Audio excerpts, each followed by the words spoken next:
Customers, good afternoon. Welcome aboard the Blue Line 2. Once again, Largo Town Center. The first station stop will be Van Dorn Street. Doors will open on the left.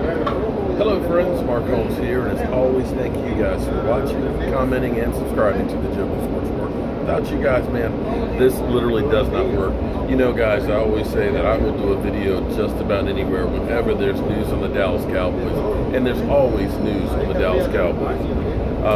A couple hours ago, I was just underneath the crawl space there, putting in insulation and stuff, but going to United Way to be part of my wife's Christmas party and stuff and things, so I had to clean up a little bit. So enjoy this. I hate wearing suits, I hate wearing jackets, hate wearing ties and all that, so like I said, I don't want to be buried in a suit. I've already told my wife, if you bury me in a suit, I will come back and haunt you every single day. I want a shirt that's paint covered with holes in it and a pair of jeans when I'm dead and buried. And I mean that. But looking at our Dallas Cowboys defense, our defense, which is second in points, I mean, that is just unbelievable, the way they played. And everybody thinks about Van Der Esch, and everybody thinks about Jalen Smith, and of course, DeMarcus Lawrence. But you got to understand the way a defense works. The linebackers, they get all the headlines, the publicity and stuff. They make all the tackles. But it's actually the guys in the trench that really make a difference. For years, I've been screaming that we need to get that 800-pound gorilla to go in the middle. You know, that big beast. Because when you get that big beast in the middle that people worry about, what it does is it makes the whole defense better, because it keeps the linebackers clean, so that way they can make the plays. It means the quarterback has to worry about getting punched in the face and has to get rid of the ball quicker, so it makes your cornerbacks bigger. And I've always talked about the one technique guy because I like a really big and movable force. Now, two things that have really come on to help this defense and has made the linebackers better as well as the quarterbacks.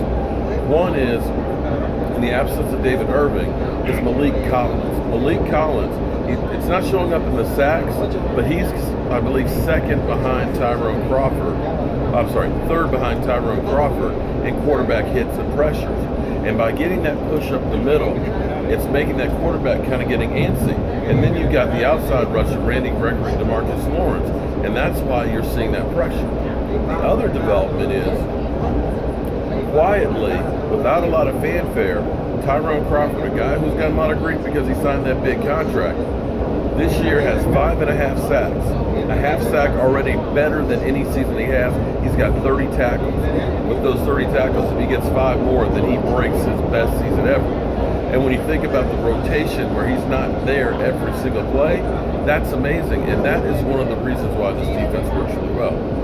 You know, and here's the thing. Like I said, I've always preached about the defensive line. If you've got a great defensive line, it makes everybody better. When you look back and say the New York Stinking Giants, their last couple of Super Bowls, they had an incredible pass rush, an incredible defensive line. Their cornerbacks, their safeties, basically average. None of them are Hall of Famers. None of them are guys that you're going to deem special. But by getting those guys with the, like a bunch of crazed dogs getting pressure on the quarterback, your quarterbacks don't have to hold up more than 2 or 3 seconds. It changes the way teams game plan. It doesn't allow enough time to set up for deep passes. So you see quarterbacks having to go through their quick reads. You're seeing quarterbacks having to go to 3-step dropbacks and just getting rid of the ball and dumping the ball off. And that is attributed to the line. The numbers don't show it, but those guys are really doing the dirty work for this defense. And when you keep those linebackers clean, especially when you've got Jalen Smith out there, and of course with Van Der Esch, those two. Approaching Van Dorn Street, doors will open on the left. This is a Blue Line train to Largo. The Predator and the Wolf, they're able to just take care of business and knock people out. So I'm really excited about those guys. Now what's interesting is Jalen Smith was asked about the chances of Van Der Esch getting that defensive rookie of the year. He just kind of